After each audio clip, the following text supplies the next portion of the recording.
আসসালামু আলাইকুম। AFT YouTube চ্যানেলের পক্ষ থেকে আবারও আপনাদেরকে স্বাগত। সুপ্রিয় ভিউয়ার্স, শত ব্যস্ততার মাঝেও চেষ্টা করি আপনাদের মাঝে ভালো কিছু শেয়ার করার। ঠিক তেমনই আরও একটি ভিডিও নিয়ে আমি মোহাম্মদ আকল হোসেন মিঠু আবারও আপনাদের মাঝে উপস্থিত হলাম। প্রিয় টেকনিশিয়ান বন্ধুরা, আমরা যারা ফ্লাশিং বা আনলকিংয়ের কাজ করি বা একেবারেই প্রাথমিকভাবে যারা সবেমাত্রই সফটওয়্যারের কাজ শুরু করেছেন, তারা কিন্তু প্রায়শই বিভিন্ন ধরনের ড্রাইভার সমস্যায় পড়ে থাকেন বা ড্রাইভারগুলো আসলে কোথা থেকে ডাউনলোড করতে হবে, কোন ফোনের জন্য কোন ড্রাইভার, এটা অনেকেই বুঝতে পারেন না। সে কারণে নানান ধরনের জটিলতার সম্মুখীন হতে হয়।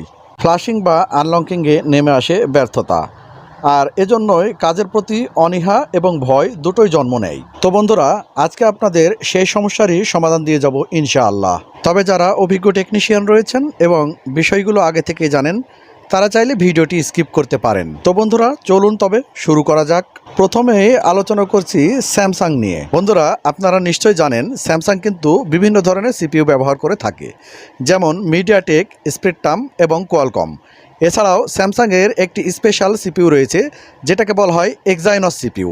তো আমরা এই ফোনগুলোর ড্রাইভার বিভিন্ন জায়গায় খোঁজাখুঁজি না করে একটি জায়গা থেকেই কিন্তু বন্ধুরা এই ড্রাইভারগুলো সব পেয়ে যেতে পারি। তো বন্ধুরা, এই ড্রাইভারগুলো ডাউনলোড করতে হলে প্রথমে আমরা একটি ব্রাউজার ওপেন করে নেব এবং সার্চ বারে টাইপ করে নেব Z3X স্যামসাং টুল। এরপরে সার্চ রেজাল্ট থেকে আমরা ঠিক প্রবেশ করে নেব এই ওয়েবসাইটটির ভেতরে। প্রিয় টেকনিশিয়ান বন্ধুরা, আপনারা স্ক্রল করে যদি একটু নিচের দিকে যান, দেখতে পাবেন এই টুলটির ডাউনলোড লিঙ্ক কিন্তু নিচে দেওয়া রয়েছে। এখান থেকে আপনারা একেবারে আপডেট টুলটিকে ডাউনলোড করে নেবেন। তো বন্ধুরা, আমি এই টুলটি কিন্তু আপনাদেরকে ডাউনলোড বা ইনস্টল করে দেখাচ্ছি না, কারণ আপনারা নিজেরাই ডাউনলোড এবং ইনস্টল করতে নিশ্চয়ই পারবেন। এই টুলটি যখন ইনস্টল করবেন, সেই টুল ইনস্টল হওয়ার সঙ্গে সঙ্গে কিন্তু বন্ধুরা এই ড্রাইভারগুলো সবগুলোই আপনাদের পিসিতে ইনস্টল হয়ে যাবে। এবারে আসুন বন্ধুরা, স্যামসাং সহ অন্য ব্র্যান্ডের ড্রাইভারগুলো কিভাবে আমরা খুব সহজেই একটি মাত্র জায়গা থেকেই ডাউনলোড এবং ইনস্টল করে নিতে পারি, সেটি একটু দেখে নিই। আবার আমরা সার্চ বারে যাব এবং টাইপ করে নেব সিমেরা টুল। যথারীতি সার্চ করে নেব। এবারে আমরা প্রবেশ করে নেব সিমেরা টুল বা সিমেরা ডঙ্গলের এই ওয়েবসাইটটিতে প্রবেশ করার পরে বন্ধুরা আমরা ক্লিক দিয়ে নিব ডাউনলোড এই অপশনটিতে। এ পর্যায়ে আমরা সেটআপ ফাইলটি ডাউনলোড করে নেব।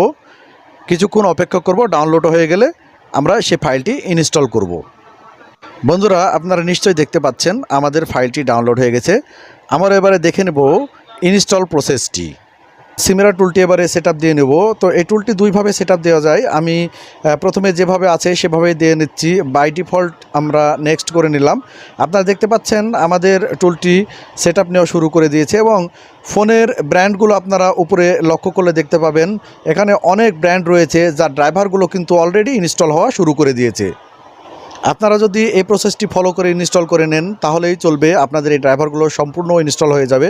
তো আমি আরেকটি প্রসেস আপনাদেরকে দেখাবো, সে কারণে আমি এই প্রসেসটি এখানে অ্যাভয়েড করে নিচ্ছি। সুপ্রিয় টেকনিশিয়ান বন্ধুরা, আমরা এবার একটু ভিন্নভাবে ইনস্টল করে নেব, অর্থাৎ আপনাদের সুবিধার্থে আপনারা যেন আলাদাভাবে ইনস্টল করতে পারেন, সে কারণে আমরা একটু কাস্টম ইনস্টলটা দেখে নেব কীভাবে করতে হয়। তো আমরা নিচের এই অপশনটিতে ক্লিক দিয়ে নেক্সট দিয়ে নেব। এ পর্যায়ে আমরা যে অপশনটি দেখতে পাচ্ছি বন্ধুরা, এই অপশনটির মাধ্যম দিয়ে আমরা আমাদের যে সমস্ত কাঙ্ক্ষিত ফোনগুলো রয়েছে শুধুমাত্র সেগুলোর ড্রাইভারগুলো ইনস্টল করে নিতে পারি, বাকিগুলো আমরা বাদ দিতে পারি। অর্থাৎ যে সমস্ত ফোনের ড্রাইভার অলরেডি আমাদের পিসিতে ইনস্টল রয়েছে বা আমরা যে সমস্ত ব্র্যান্ডের ড্রাইভারগুলো বাদ দিতে চাচ্ছি, সেগুলো এখান থেকে আনটিক করে দিলে বা চেকমার্কগুলো উঠিয়ে দিলেই কিন্তু বন্ধুরা আমরা এই ড্রাইভারগুলো একেবারে খুব সহজেই আলাদাভাবে ইনস্টল করে নিতে পারি। আপনারা নিশ্চয়ই দেখতে পাচ্ছেন বন্ধুরা, আমরা যে ড্রাইভারগুলোর সিলেকশন রেখেছিলাম শুধুমাত্র সেই ড্রাইভারগুলোই কিন্তু এখানে ইনস্টল হচ্ছে। তো বন্ধুরা, আপনারা নিশ্চয়ই দেখতে পাচ্ছেন কিভাবে আমরা খুব সহজেই একটি মাত্র জায়গা থেকেই সকল ড্রাইভারগুলো খুব সহজেই ডাউনলোড এবং ইনস্টল করে নিতে পারি। এভাবেই কিন্তু বন্ধুরা আমাদের ড্রাইভারগুলোর সমস্যা খুব সহজে আমরা সমাধান করে ফেলতে পারি। সুপ্রিয় টেকনিশিয়ান বন্ধুরা, এই মেথডটি ফলো করলেই আপনারা কিন্তু আপনাদের ড্রাইভারগুলোর সমাধান খুব সহজেই করে ফেলতে পারবেন।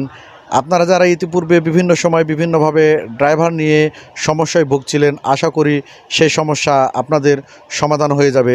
এবার আসুন বন্ধুরা, আরও অন্যান্য কি ড্রাইভার আমাদের প্রয়োজন হয় সেগুলো একটু দেখে নিই।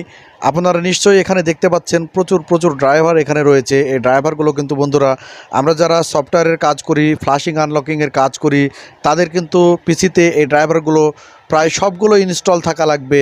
তো বন্ধুরা, আমি আপনাদের সুবিধার্থে এই ড্রাইভারগুলো সবগুলোই এক জায়গাতে জিপ করে আমি আমার ভিডিওর ডিসক্রিপশনে কিন্তু লিঙ্ক দিয়ে রাখছি। আপনারা চাইলে কিন্তু সেখান থেকে ডাউনলোড করে নিতে পারেন এবং আপনাদের প্রয়োজন অনুযায়ী কিন্তু সেগুলো ইনস্টল করে নিতে পারেন। বন্ধুরা, আজ এ পর্যন্তই। আপনারা যদি আমার এই ভিডিও থেকে ন্যূনতম উপকৃত হয়ে থাকেন, তাহলে আমার পরিশ্রমকে আমি সার্থক বলে মনে করব। আমার চ্যানেলটিকে আপনারা লাইক, কমেন্ট এবং সাবস্ক্রাইব করে আমাদের সাথেই থাকবেন। দেখা হবে অন্য একটি ভিডিওতে। সে পর্যন্ত ভালো থাকবেন, সুস্থ থাকবেন। এএফটি ইউটিউব চ্যানেলের সাথেই থাকবেন। ফি আমানিল্লাহ।